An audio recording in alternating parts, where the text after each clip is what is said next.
What it do, vinyl community? Welcome to the Fluffy Records YouTube channel. My name is Brian, that's Brian. And today I decided to do the Summer Vinyl Tag 2024 created by none other than Dylan at Noble Records. If you guys don't know who Dylan at Noble Records is, he is one of the big vinyl community channels that's out there on the internet. He has a record store located in Matthews, North Carolina. He also runs an online store where he has his own label, making reissuing some of the rarest titles. And honestly, a lot of these titles are a lot, if not all of the titles that he reissues are very hard to find. But yeah, today I decided to do the vinyl tag or the summer vinyl tag of 2024.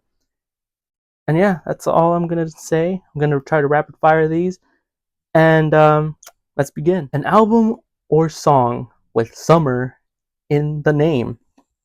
Unfortunately, I don't have a album with the title Summer, so I thought of the next solution being something that relates to summer, which is sun, and an album that coincidentally is an album that I related to a lot during last summer. This was on repeat last summer for me, and this is Herbie Hancock's Sunlight. So Herbie Hancock, this is early 70s. Um, this is when Herbie Hancock started to get into that electric fusion disco era, funky sounds coming out of here. This is some good stuff, and I've had this one for a while, and I gotta say, this is still on repeat for this summer. This is a great album, Sunlight by Herbie Hancock. Although it doesn't say summer, it says sunlight, which you can relate that to summer. Number 2, latest heavy pull. My latest heavy pull that I recently got is an album from another album from the 70s, though this was recorded prior to this musician's death, and that is John Coltrane's Interstellar Space. This is a great album that features John Coltrane and Rashid Ali. This is an original. I don't know. This was out 74, 76, somewhere around that 74 on ABC Impulse. Though the material here was recorded, um, around the time of John Coltrane's death.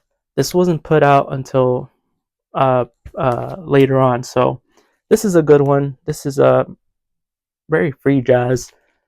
And again, just features two musicians on here, John Coltrane and the drummer Rashid Ali, who was with him for towards the end of Coltrane's life. Okay, a whack-a-mole. I guess I'm gonna have to move a little bit. So let's see. All right, so this next one is a whack-a-mole pull.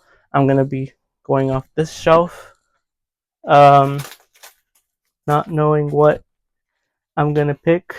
Okay, wow, what a coincidence. So this is Chet Baker Sings. This is a first 12-inch pressing. It originally came out as a 10-inch, which I have over there in my other shelf. But this is a really, really clean copy of one of the cleaner copies that I've found of Chet Baker Sings, which came out 19. This copy came out 1956. Originally came out 1954, I believe. But yeah, one of the better tone poets that Blue Note has put out. Um, and yeah, let me know down in the comments below if you guys have a tone poet reissue of Chet Baker Sings. Number 4, an album with an animal on it. Honestly, I could have gone with the Trout Mask replica route with this one, but I'm sure many people are gonna do that one, so I decided to go with another jazz. This is Curtis Amy Mustang. This is a later 60s release. This is Curtis Amy. You might know if you're in the jazz realm. The Blue Note Tone Poet put out a Curtis Amy title on Pacific Jazz. This one is a little bit later than that Tone Poet release, but this is a good good soul jazz. It does have a vocal feature on one of the tracks. And just look at that Mustang, I guess, on Verve. Very, very cool. Number 5, an album with a great story. So, I've noticed people have been like showing an album with their own personal story, but I decided to go the other route where I show an album that has the album a pretty good story about the album. This is Albert Ayler's New York Eye and Ear Control. This is an ESP disc release from the 60s, 66. And I might as well just read this because I remember reading the story, but I can't really explain it without having to read it. So the story goes: New York Eye and Ear Control came about when artist, musician, and filmmaker Michael Snow received a commission from a Toronto-based organization called 10 Centuries Concerts for a film employing jazz.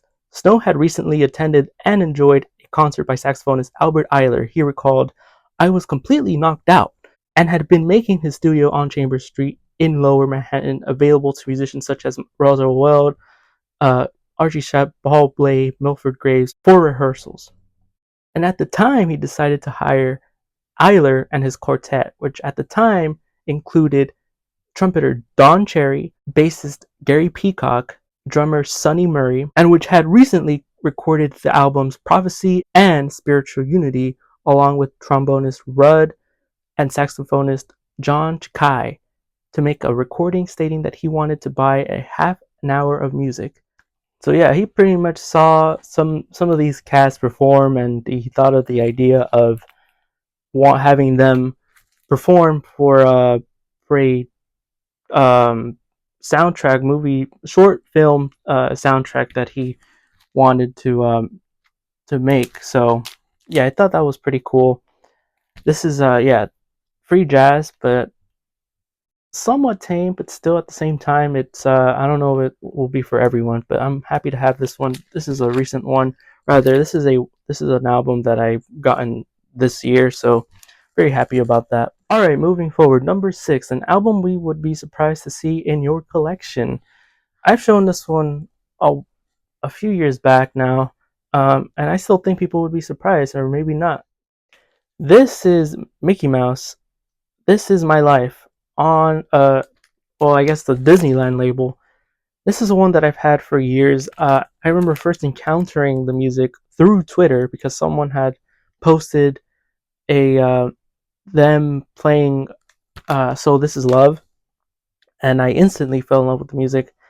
Right around the time I was starting to collect more records, and I remember ordering this off eBay, and yeah, I still have it. It's a really good um, album that I need to listen to again because it's been a while. I remember when I was making this list, I immediately thought of this album, and now I'm going to be spinning it after. So thank you, Dylan. Number 7, Cheap Heat. So I decided to go with an album that many people were talking about either during the beginning of this year or towards the end of last year, and that is Courtney Pine's Journey to the Urge Within. This is a 1980 release. But yeah, Courtney Pine, a UK jazz musician who I want to say more recent, has gotten attention because of a UK reissue label out there called Analog October. Put out their first, or maybe not their first, but like one of the reissues that they did last year, I want to say, was this one. This is some good stuff. Does have some vocals out there, not so much, but the playing on here is incredible. Cheap Heat all around. You can either buy the original one for less than the reissue, but support the reissue label that put this one out. And yeah, all right. So number 8, I wanted to pair this one with let me see over here, number 12. So number 8 and number 12. Number 8 says a 45 or alternate format, and number 12, a local album.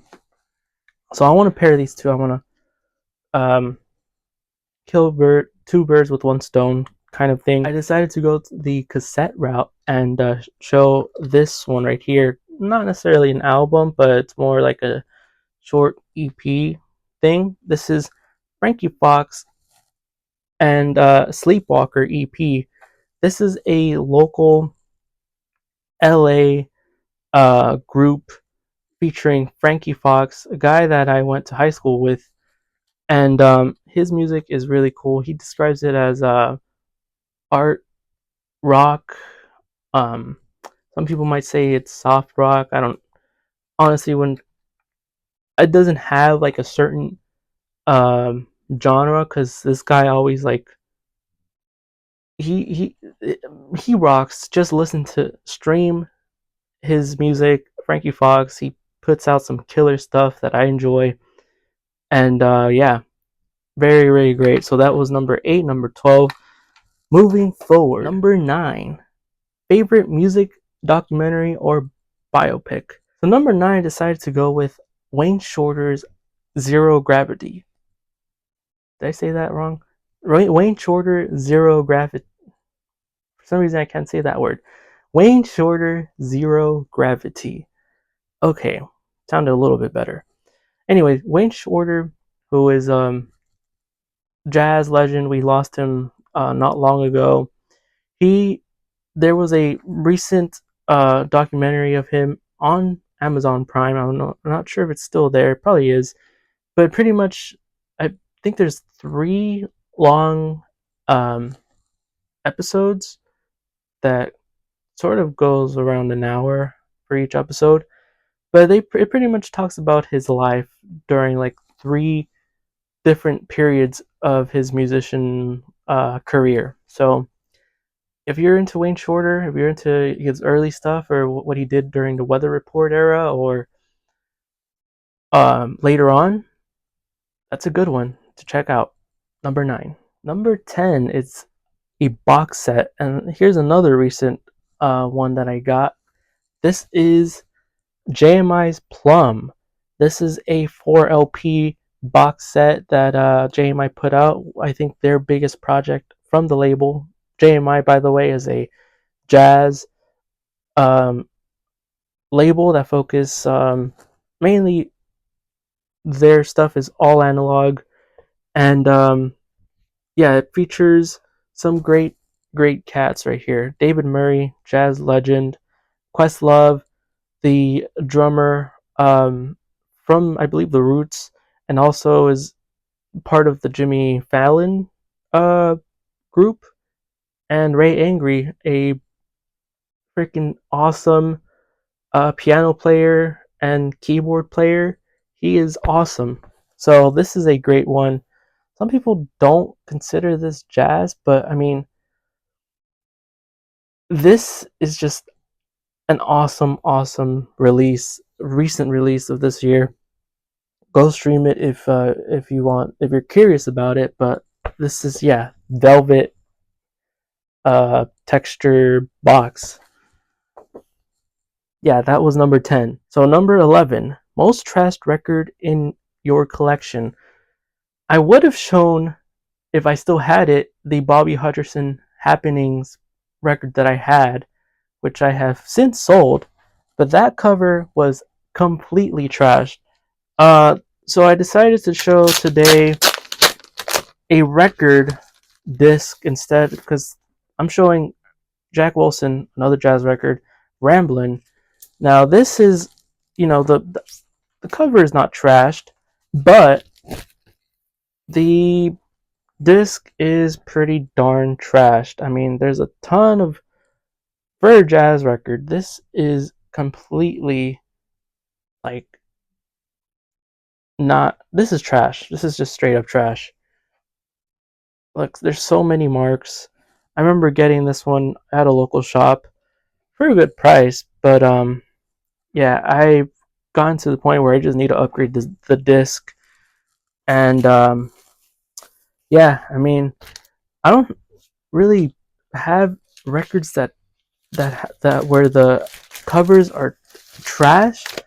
Now I'm going for more like cleaner copies, or at least copies that don't have that much like that much splits, I guess. Anyways, yeah, that's one of the last trashy records that I have in the collection. I've been since um getting rid of them. So okay, so we already did number 12. We're doing number 13, an album from a faraway land. When I read this question for the first time, I immediately thought of an album that I blind bought at my local shop.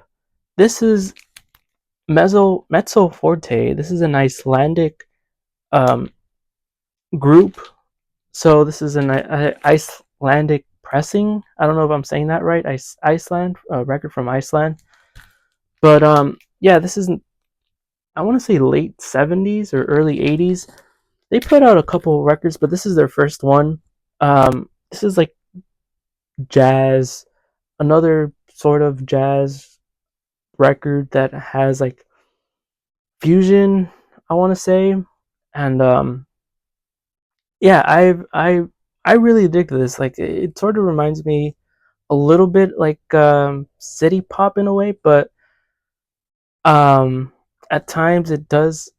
At the same time, it like also reminds me a little bit of jazz rock because there's like guitars on here. But this is a good album that I blind bought for a good price, and yeah, I'm happy to have this one still. Mezzo Forte on what is this label? Steiner. Very, very, very cool. Number 14, a soundtrack. I could have gone with the Albert Eiler record, but I decided to go with the only soundtrack that I have is this one right here, Oppenheimer, Ludwig Göransson. Um, this is a 3 LP from the um, movie Oppenheimer that came out last year. This is some people might have found the movie boring. I thought it was quite interesting, but yeah, found this one at a local shop and have since seen it many times at Amoeba. But this is a good one. I don't own many soundtracks, so that's one that I really like. Number 15, your highest recommendation. I've been when talking about recommendations, I've really been thinking about this musician more and more and more because this musician needs, I want to say, more recognition. Like I guess people recognized her more towards her later period of her life, but her early stuff is just as good as her stuff that she didn't put out records in the 70s, but she had a big program on NPR in the 70s. I'm talking about Marion McPartland. She had some good stuff in the 50s, early 60s that this is also cheap heat. Like her stuff on Capitol, her stuff on Savoy, her stuff on Time Records are absolutely killer, but I think her best stuff is on Capitol. And yeah, she's a piano player. She had a trio. This record actually has features more than her trio. It also has jazz harp, and yeah, she really reminds me of like a female Bill Evans. And she was English, so not American, but she later on, I guess, resided here in the States and later had a huge program on NPR. I forgot what the name is called, but Mary McPartland. Don't sleep on her. I hope there's reissues of these titles in the near future because honestly, people need to listen to her more. But very, very happy to say that Mary McPartland is like my highest recommendation for records. Number 16, highest on your want list. Surprisingly, this isn't a jazz album. This is a album because of its recent reissue from a particular label. I've been revisiting the early stuff from this group, and I'm talking about Black Sabbath, Ozzy Osbourne's Black Sabbath. Rhino recently reissued their debut album. I didn't get it, but right around the same time, coincidentally, I found a green label artisan of Black Sabbath's debut. The one that I want, and I never really had a copy. Well, I did have the box set, but I want a copy of Paranoid, either a first US or even better, like a Vertigo pressing. Either or, whatever one I get first, I just want to find in the wild. I mean, obviously you can buy these albums online, but it's just not the same feeling when compared to finding it in the wild, like I did with the first one. It's just a different feeling. So yeah, Paranoid is my highest on my want list right now. Might be a little basic, but yeah, that's just me. Number 17, a channel shout out. So for this one, I want to give a huge shout out to DJ Johnny L. He is a older gentleman from the VC. I want to say, if you want like one particular genre of music, doo-wop, you go to DJ Johnny L. He knows his stuff about doo-wop, and he knows like he also knows like other genres, but his specific thing is doo-wop. Um, yeah, he has a great channel. He has 200 subscribers. I'm looking right now, and yeah, I mean he likes to listen. He likes to explore. I guess when it comes to music, whatever he likes, he'll say that he likes it, and whatever he doesn't, I guess he's straight up. So that's one that I wanted to shout out. Number 18, a silver lining in vinyl. I don't really know how to answer this one. I just like vinyl. I mean I it all started with my fascination of Frank Sinatra, and then I went into a rabbit hole, and now I have over 700 records as of right now.